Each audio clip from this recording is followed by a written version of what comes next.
ඔයා මේ වැරැද්ද එකපාරක් හරි කරලා තියෙනවා. අපි හැමෝම ආසයිනි බිස්නස් කරන්න. එහෙමයි කියලා අපි හැමෝටම බිස්නස් නෑනේ. හැබැයි හැමෝටම බිස්නස් අයිඩියාස් තියෙනවා.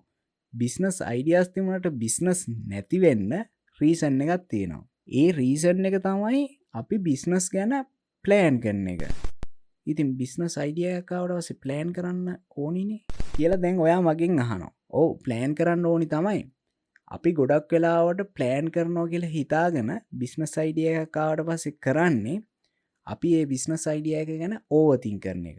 ඕවර්තින්ක් කරාට පස්සේ අපිට අන්තිමේදී එන රිසල්ට් එක තමයි බිස්නස් එක කරන්න ප්ලෑන් එකක් නෙවෙයි, බිස්නස් එක නොකරන්න දේවල් කිහිපයක් එකතු වෙන එක. ගොඩක් වෙලාවට එකතු වෙන දේවල් ටිකක් තමයි සල්ලි නෑනේ. එක්ක තව අය ඉන්න ඕනේ බිස්නස් එක කරන්න, ඒ හින්දා ඒක කරන්න බෑ, වැඩක් නෑ, තේරුමක් නෑ.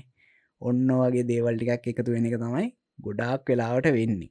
ඒ හින්දා ඔයාටත් බිස්නස් අයිඩියා එකක් ආවට පස්සේ කරන්න ඕනි දේ තමයි ඒ බිස්නස් එකට අදාළ, ඒ බිස්නස් අයිඩියා එකට අදාළ ඇක්ෂන් ප්ලෑන් එකක් හදන එක. ඇක්ෂන් ප්ලෑන් එක ඇතුලේ තමයි තියෙන්නේ බිස්නස් එකට අදාළ සල්ලි හොයාගන්න එක පවා. ඒ හින්දා ඔයාටත් බිස්නස් අයිඩියා එකක් ආවට පස්සේ ප්ලෑන් කරනවා කියලා හිතාගෙන ඕවර්තින්ක් කරන එක නතර කරන්න.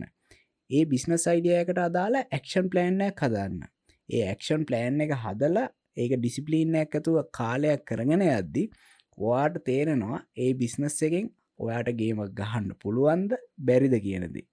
Cheers.